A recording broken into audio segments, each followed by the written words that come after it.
Bismillahirrahmanirrahim. Assalamualaikum warahmatullahi wabarakatuh. Senang sekali rasanya kita bisa berjumpa lagi di channel ini. Salawat dan salam tak lupa kita curahkan kepada junjungan alam Nabi besar Muhammad sallallahu alaihi wasallam. Allahumma salli ala sayyidina Muhammad wa ala ali sayyidina Muhammad. Saudaraku yang beriman, pada kesempatan ini saya ingin membahas beberapa hal mengenai waktu, keadaan, dan tempat dikabulkannya doa.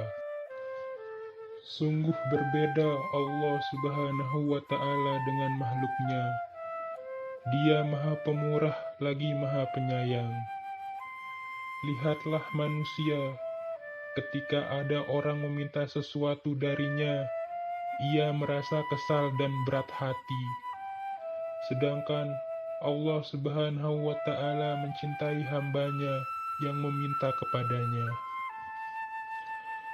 Sungguh Allah memahami keadaan manusia yang lemah dan senantiasa membutuhkan akan rahmat-Nya.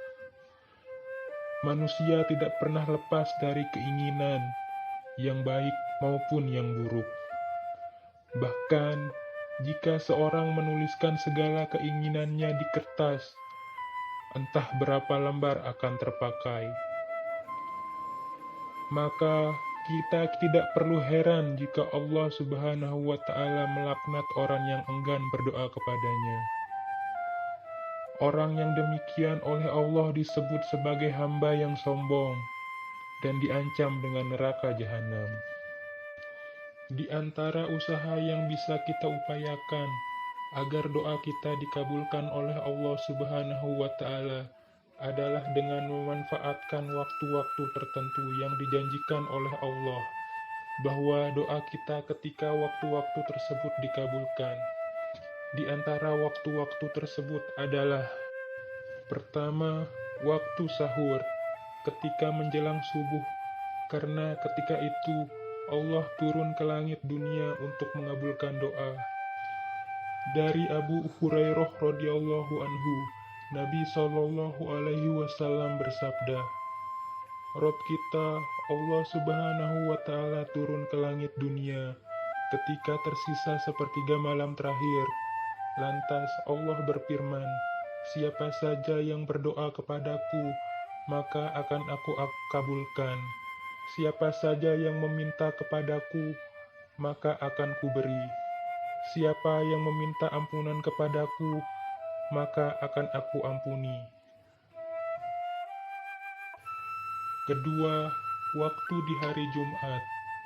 Bisa jadi saat duduk imam di antara dua khutbah. Bisa jadi pula pada asar sampai tenggelam matahari. Dari Abu Hurairah radhiyallahu anhu, Rasulullah Shallallahu alaihi wasallam menyebutkan tentang hari Jumat. Lantas beliau bersabda, di hari Jumat terdapat suatu waktu yang tidaklah seorang hamba muslim yang berdiri melaksanakan sholat, lantas ia memanjatkan suatu doa pada Allah Subhanahu wa Ta'ala bertepatan dengan waktu tersebut, melainkan Allah akan memberi apa yang ia minta. Ketiga, bulan Ramadan yang penuh berkah. Allah Subhanahu wa Ta'ala berfirman yang artinya, dan apabila hamba-hambaku bertanya kepadamu tentang aku, maka jawablah bahwasanya aku adalah dekat. Aku mengabulkan permohonan orang yang berdoa apabila ia memohon kepadaku. Maka hendaklah mereka itu memenuhi segala perintahku, dan hendaklah mereka beriman kepadaku, agar mereka selalu berada dalam kebenaran. Quran Surat Al-Baqarah ayat 186. Keempat, pada hari Arafah atau 9 Zulhijjah, karena sebaik-baik doa adalah doa pada hari Arafah. Nabi Shallallahu alaihi wasallam bersabda, sebaik-baik doa adalah doa pada hari Arafah. Maksudnya, ini adalah doa yang paling cepat dipenuhi atau terkabulkan. Apakah keutamaan doa ini hanya khusus bagi yang wukuf di Arafah? Apakah berlaku juga keutamaan ini bagi orang yang tidak menunaikan ibadah haji? Yang tepat, mustajabnya doa tersebut adalah umum, baik bagi yang berhaji maupun yang tidak berhaji, karena keutamaan yang ada adalah keutamaan pada hari, sedangkan berada di Arafah atau yang sedang wukuf pada tanggal 9 Zulhijjah, ia berarti menggabungkan antara keutamaan, waktu, dan tempat. Kelima, doa antara azan dan iqamah. Dari Anas bin Malik radhiyallahu anhu, ia berkata bahwa Rasulullah Shallallahu alaihi wasallam bersabda, "Sesungguhnya doa yang tidak tertolak adalah doa antara azan dan iqamah, maka berdoalah kala itu." Keenam, doa setelah selesai sholat 5 waktu. Bisa jadi setelah salam atau ba'da zikir, bisa jadi di akhir tahiyat sebelum salam. Allah Subhanahu wa Ta'ala berfirman, "Maka apabila kamu telah selesai dari suatu urusan, kerjakanlah dengan sungguh-sungguh urusan yang lain, dan hanya kepada Rabb-Mu lah hendaknya kamu berharap."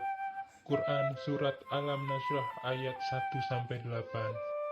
Itulah beberapa kondisi yang dianjurkan bagi kita untuk berdoa, agar doa yang kita panjatkan dapat dikabulkan.